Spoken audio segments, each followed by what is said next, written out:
So let's begin.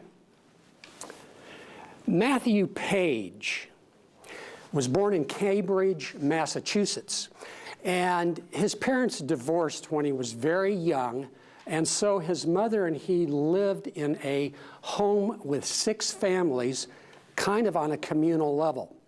Because of the tough, hard way in which he lived as his child, his mother insisted that he follow some very strict guidelines.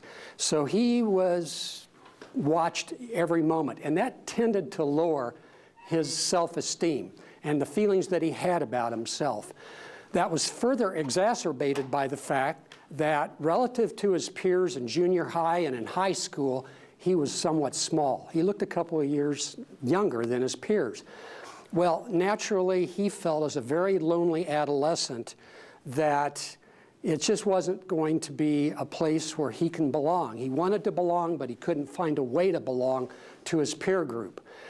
That had some effect because it made him tough and it made him tenacious. And so he did have the chutzpah to actually get into Harvard University. Unfortunately, he dropped out to follow a dream and go to Los Angeles and try to find a job and work as an actor. Well, Matthew went to audition after audition after audition. Nobody hired him. Finally, he got one small part, and that part required him to act as if he is an opiate-addicted soldier. So he was required to lose 40 pounds in 100 days. The result of that was that he had severe damage, near damage to his heart, and he had to get medical intervention. Well, while he was knocking around Los Angeles, kind of shiftless, he and a childhood friend wrote a script for a movie. And they started taking that around to everywhere that they could get anybody to look at it. No luck. Finally, a mentor came forward, and that mentor is somebody you might remember as Meathead. Do you remember Rob Reiner in All in the Family? He's the son of Carl Reiner and a very famous director, A Few Good Men, with Tom Cruise being a notable movie. Well, he took some interest in the boys and said, I will give you some guidance on your script. Well, by golly, they finally got that script sold. And it became a movie that you're familiar with. It is Good Will Hunting. It received 9 Academy Award nominations, and Damon won an Academy Award for Best Original Screenplay. Today, he is among the 40 highest grossing actors of all time. But he hasn't lost his sense of the plight of the underdog and less fortunate people. In fact, he found out something I'm sure all of you probably know. About every 15 minutes, a child dies from unsafe water, and most of those children are under the age of 5 years old. So he got together with a water supply expert and formed an organization called water.org, which has as its goal to eliminate unsafe water in all the developing countries in the world. And that has snowballed into another foundation called H2O Africa. I think the story of Matt Damon is useful here because he is an ordinary person. He grew up that way, became an extraordinary actor, but he learned that safe water truly isn't safe unless you have the right infrastructure and the technology to capture it, treat it, and distribute it to a rapidly growing population. And I think as board members of the American Waterworks Association, you have an exceptional opportunity to help carry this message of the importance of infrastructure as it relates to the future of safe water and help shape public as well as political policy. So, the first thing you see on the agenda today is impromptu speaking, and that is basically when we get up, we're asked a question, and we have to speak on our feet. It's a core skill. You may wonder why we begin. Certainly the veterans in this workshop are not surprised, but the new people might. Why do we begin with impromptu speaking?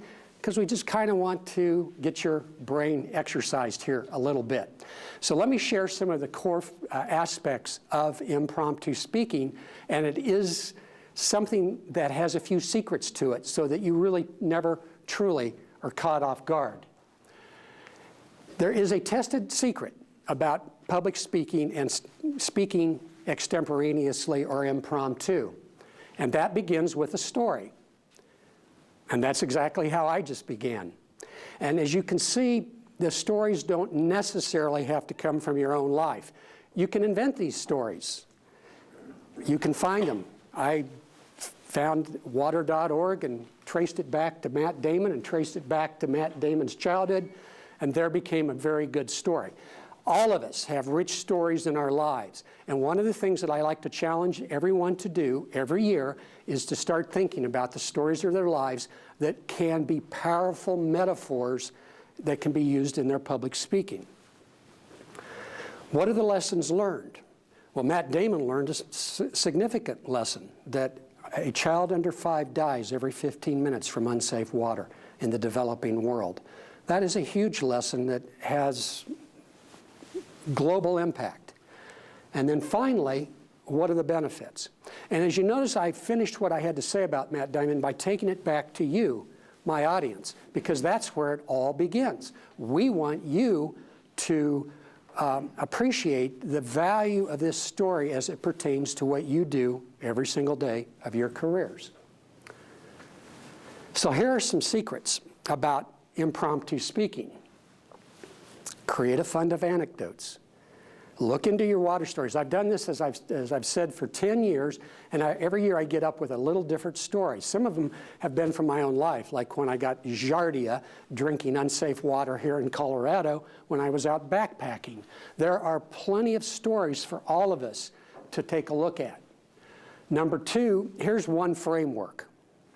If we don't upgrade the infrastructure for the water utilities in the United States immediately, we're going to have a crisis. And the reason why is because that infrastructure, some of it's more than 100 years old.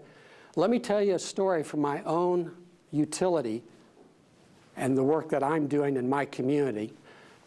And the point is, we have to invest the money to make sure our water stays safe and available in the United States. So that becomes a framework. If you master the framework, then you're always ready to field almost any question and provide very sound content. And then there's another framework called point, past, present, future, point. Safe water is not a given. In the past, we worked very hard in the early 20th century to make sure we had the best water infrastructure in the world. At present, that infrastructure is getting old, out of date. It's going to lead to a lot of breakage, a lot of expensive inconveniences for the public.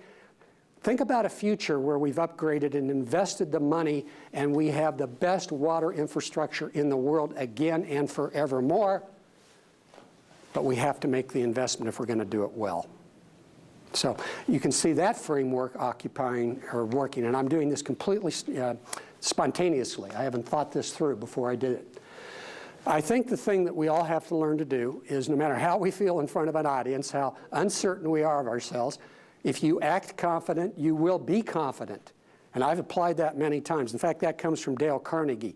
He said, if you want to be enthusiastic, act enthusiastic. So I've just applied that to this situation. And a lot of people, just a simple, nice, deep breath and acting as if you have this thing wired is all it takes to set you mentally and physiologically on the path to being very effective in front of an audience.